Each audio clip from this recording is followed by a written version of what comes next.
В эфире новости на Якутия-24. В студии Иван Лазаренко. И вот о чем расскажем в этом выпуске. С 1 июля в России начнется диспансеризация для граждан, переболевших коронавирусом. Пройти углубленное обследование смогут все граждане старше 18 лет. В Якутске проходит первая полярная вече. На съезде обсудят защиту прав и реализацию интересов арктических старожилов Якутии. Сегодня работники статистики отмечают свой профессиональный праздник. Расскажем о профессии.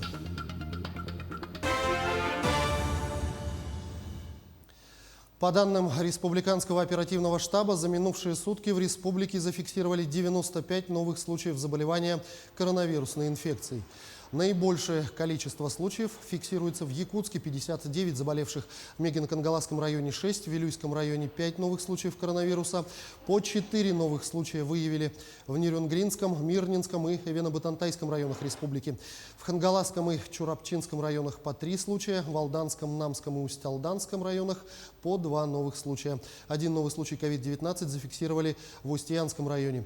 За сутки лабораториями республики проведено 3239 исследований на коронавирусную инфекцию. Всего же с начала пандемии обработано 1 175 950 тестов. Относительно продления режима необходимо обратить внимание на то, что у нас сохраняются все ограничения, которые действуют, однако вводится ряд новых ограничений.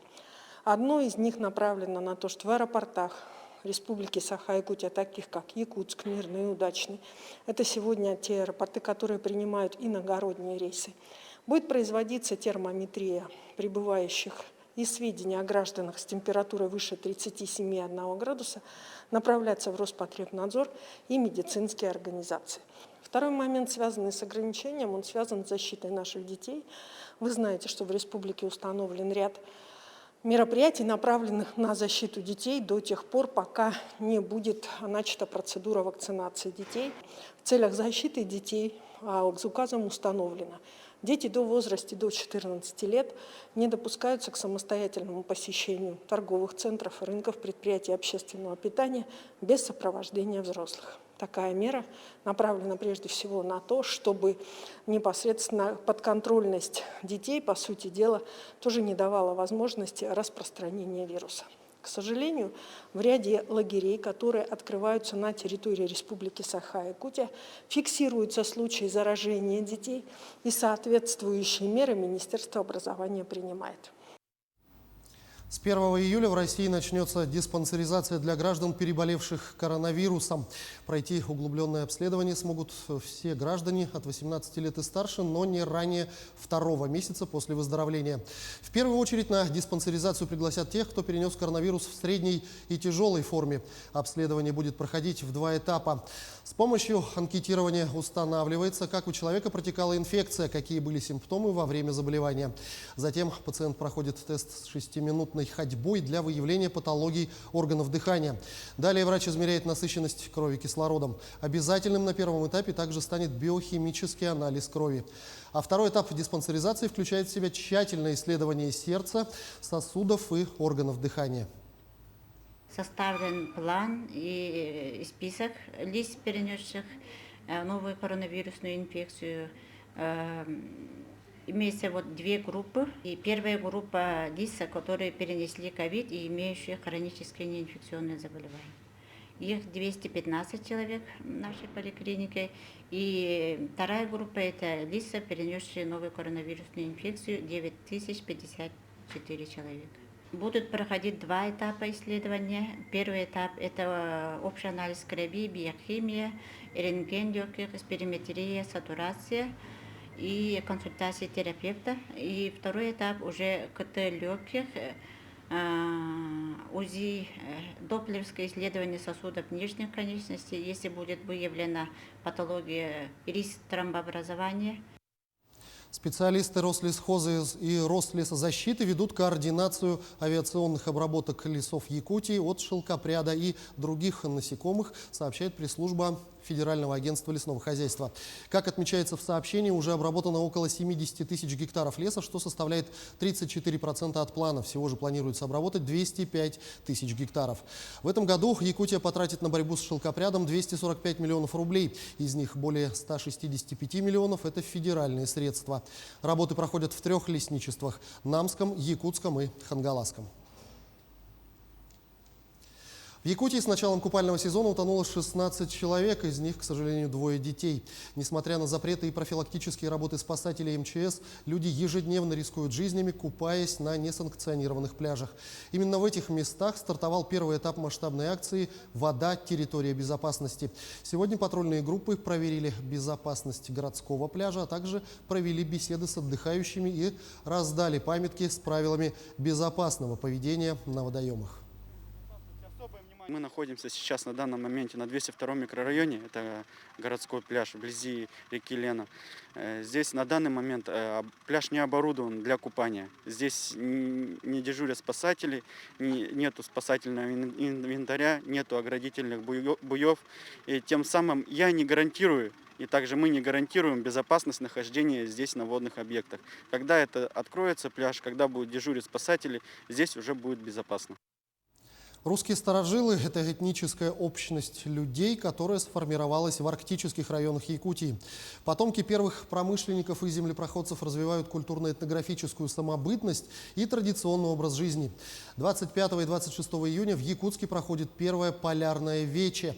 На съезде обсудят защиту прав и реализацию интересов арктических старожилов, проблемы, касающиеся защиты интересов коренных малочисленных народов Севера.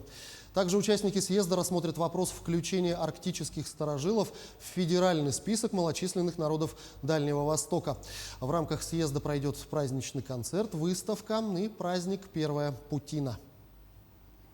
У нас сегодня приняты и стратегия развития арктической зоны Республики Саха-Якутия, принята концепция устойчивого развития коренных малочисленных народов Севера и разработаны программы по развитию нашей Арктики, коренных малочисленных народов Севера. То есть оказывается поддержка представителям коренных малочисленных народов Севера. И в общем, все органы власти работают на то, чтобы обеспечить достойный уровень жизни, и в том числе в таких отдаленных поселениях, как Русское Устье и Походск. Сегодня работники статистики отмечают свой профессиональный праздник. Именно 25 июня 3 века назад император Александр I издал манифест об учреждении Министерства полиции со статистическим подразделением. С тех пор и начинается история регистрации товаров и услуг в стране. Как и на какие товары регистрируются сейчас цены в Якутии, сколько раз в год, об этом продолжит Елизавета Васильева. Регистратор статуправления Туяре Игомина знает стоимость продуктов и услуг как свои 5 пальцев. Вот уже на протяжении 10 лет она еженедельно ходит по предприятиям и регистрирует цены на товары через специальное приложение Росстата. Это позволяет оперативно выявить изменения цен, высчитать среднюю стоимость товара и доставить информацию в надзорный орган. Заходим, и у нас тут все магазины, которые мы должны обходить за эту неделю, вот тут они есть. Работа, конечно, не сложная, это в первую очередь, и, можно сказать, даже интересная. Информацию получать из первых уст. Например, для женщин это, конечно, где что дешевле, где это я, например, в курсе всего этого. Да? Набор регистрируемых товаров и услуг централизованно устанавливает Росстат. Список остается неизменным в течение года.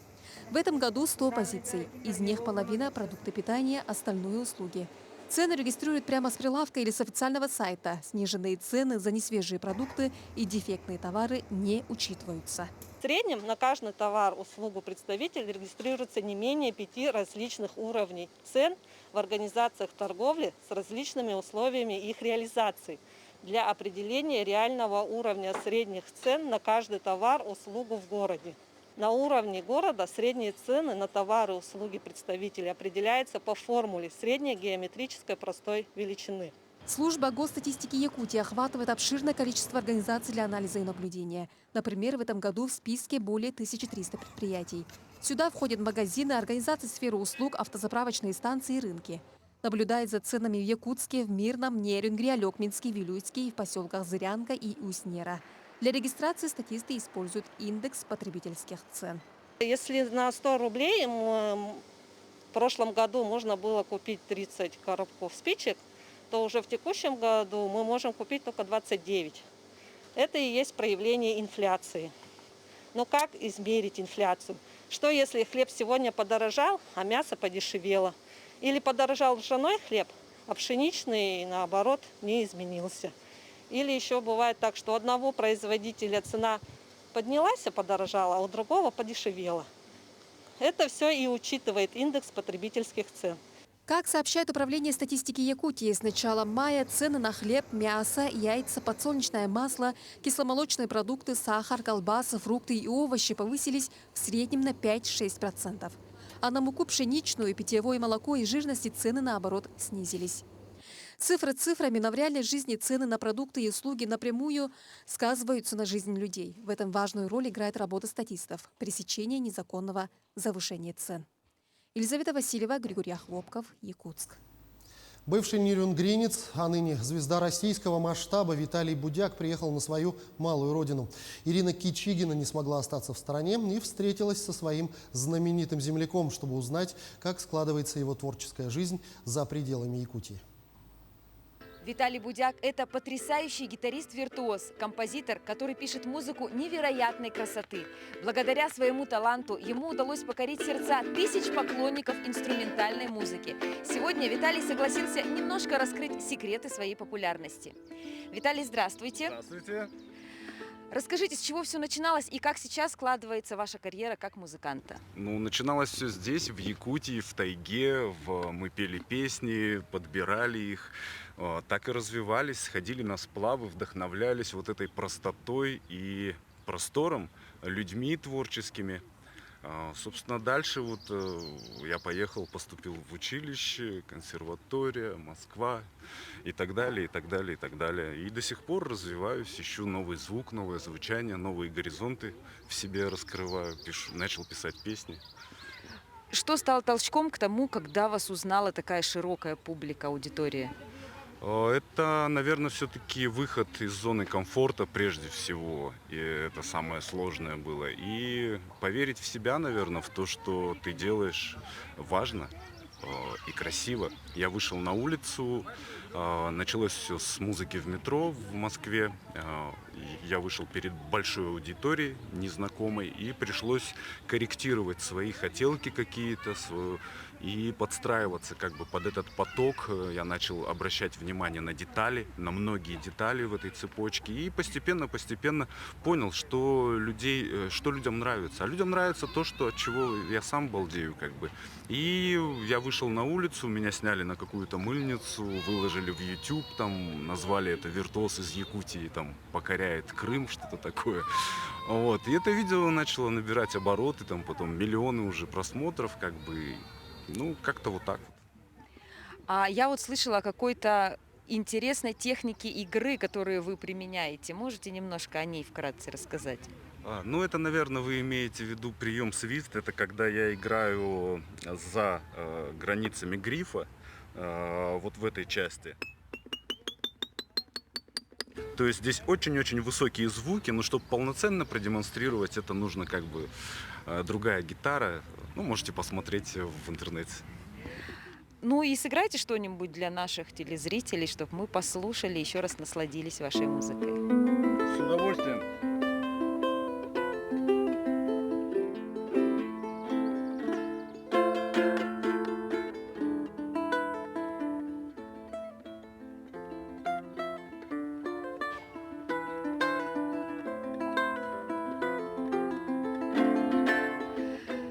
Та энергетика, которой заряжает Виталий, не оставит равнодушным ни одного ценителя музыкального искусства. И я сегодня в этом убедилась лично. К этому часу пока вся информация о развитии событий вы узнаете в наших следующих выпусках на канале Якутия 24. Не переключайтесь.